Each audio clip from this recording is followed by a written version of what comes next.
আজকের টপিকসটি group verb নিয়ে আলোচনা করব। এই গ্রুপ ভার্ব থেকে আসলে একটা কোশ্চেন পরীক্ষাতে আসে, আপনারা আমি এক্সাম্পলগুলো ইলাবোরেটলি দিলে আপনারা দেখবেন। তো আমি এই পার্টটার এটার মূল হেডিং ওয়ার্ডটা হচ্ছে ডাই নিয়ে আমরা আলোচনা করব, ঠিক আছে।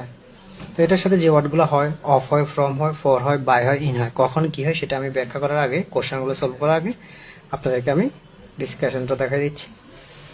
আমরা প্রথমে ডাই অফটা কখন ব্যবহার হবে, আমরা যখন দেখব যে রোগে আক্রান্ত হয়ে মারা গেলে, রোগে আক্রান্ত হয়ে মারা গেলে আমরা কি লিখবো, তখন দেবো ওখানে অফ রোগে। তো দেখুন আমরা একটা এক্সাম্পল যদি দিতে পারি, তাহলে আমরা বলতে পারি সে মারা গেল কিসে, কোন একটা রোগের নাম দিব অফ কলেরা, মানে সে কলেরা রোগে মারা গেছে, সেটা মানে রোগের আগে কি হবে, অফ হবে সেটা।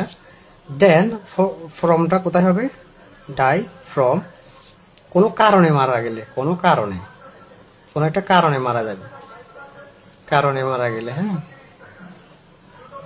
দেন এখানে যে একটা আমি এক্সাম্পল দিই, ধরেন সে মারা গেল কেন, ওভার হিটিং এর কারণে, ওভার হিটিং। তাহলে ওভার হিটিং এর আপনার পূর্বে আমরা ফ্রম ইউজ করব। তাহলে ওভার হিটিং এর আগে যদি এরকম আরেকটা ওয়ার্ড থাকে আমরা দিতে পারি আপনার ডাইরেক্ট ফ্রম হাঙ্গারও দিতে পারি, মানে ক্ষুধার কারণে সে মারা গেছে, হ্যাঁ। ক্ষুধার কারণে আগে আমরা ফ্রম ইউজ করতে পারবো। এখন আসি আমরা ডাই ফরটা কিসের কারণে, কোথায় বিক্রি হবে আমরা দেখি। ডাই ফরটার মধ্যে আত্মত্যাগ করবে, আত্মত্যাগ, তাহলে আত্মত্যাগের কারণে, আত্মত্যাগে যদি মারা যাওয়া আর কি, আত্মত্যাগ করা। তো যেমন এটা একটা যদি আমি এক্সাম্পল দিই, he died for his country, for his country, মাত্র 130 টাকা। তাহলে কিসের, সে দেশের জন্য আত্মত্যাগ করলো, এই কারণে ব্যবহার হতে পারে। তারপর আমরা দিতে পারি ডাই বাইটা কোথায় হতে পারে, আমরা ধরেন ডাই বাইটা ব্যবহার হয় মূলত কোনো কিছুর দ্বারা যদি মারা যায়, কিছুর দ্বারা। তো এটা এক্সাম্পল হিসেবে যদি আমি বলি, ধরেন হি ডাইড বাই পয়জন, মানে বিষক্রিয়ার দ্বারা, বিষের কারণে সে মারা গেল কিছুর দ্বারা। তারপরে ডাইনটা কোথায় ব্যবহার হয়, শান্তিতে মারা যাওয়া অর্থে, শান্তিতে মারা যাওয়া। যেমন আমরা বলতে পারি let me die in peace, মানে লেট মি, আমাকে মরতে দাও, শান্তিতে মরতে দাও। তাহলে শান্তিতে মরে যাওয়া অর্থেও আমরা কি ব্যবহার করতে পারি, ইন ব্যবহার করতে পারি। এবার আমরা কোশ্চেনগুলো যদি সলভ করি, তাহলে দেখেন প্রথম কোশ্চেনটা আছে,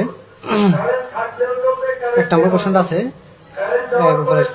হি ডাইড ড্যাশ অফ কলেরা। তাহলে আমরা রোগের আগে তো আমরা বলছি কি হবে, রোগের কারণে মৃত্যু হলে তখন আমরা অফ ব্যবহার করব, রোগের কারণে, এটা রোগ আছে, হ্যাঁ, রোগ, কলেরা একটা রোগ, ঠিক আছে। তাহলে আলী ডাইড, আলী মারা গেল ড্যাশ ওভার হিটিং, আমরা বলছি ফ্রমটা কোথায় ব্যবহার হবে, কারণে মারা গেলে, কিসের কারণে, এখানে কারণ বোঝাচ্ছে, কারণটা কি, ওভার হিটিং, অতিরিক্ত খাবার কারণে। তাহলে Ali died from overheating.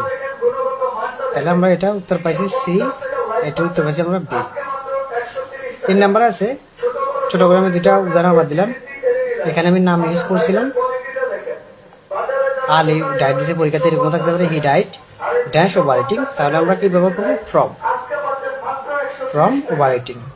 The man died dash hunger, কিসের কারণে মারা গেছে, ক্ষুধার কারণে, মানে ক্ষুধার থাকার কারণে, সেখানে ফ্রম ব্যবহার হবে, ঠিক আছে। তাহলে হি ডাইড ড্যাশ হিজ কান্ট্রি, তাহলে আমরা এখানে বলছি কিসের কারণে, আত্মত্যাগ, এখানে দেশের জন্য কি হচ্ছে, সে আত্মত্যাগ করছে। তাহলে আমরা আত্মত্যাগের জন্য আমরা কি ব্যবহার করবো, ফর ব্যবহার করব। তাহলে for, he died for his country. তাহলে আমাদের আনসারটা হচ্ছে এ, হি ডাইড ড্যাশ পয়জন। তাহলে আমরা বলছি কিছুর দ্বারা, বিষের দ্বারা সে মারা গেছে। তাহলে আমরা যখন কিছুর দ্বারা হবে তখন বাই ব্যবহার হবে, ঠিক আছে। তাহলে বাইটা হচ্ছে ডিতে, ডি নাম্বার। হ্যাঁ, তাহলে লেট মি ডাই ড্যাশ ফিস, মানে আমাকে শান্তিতে মরতে দাও। তাহলে শান্তিতে মরতে যাওয়ার ক্ষেত্রে আমরা কি ব্যবহার করবো? ইন ব্যবহার করব। তো আমাদের ইন আছে, আনসার আমাদের ডি। ধন্যবাদ সবাইকে।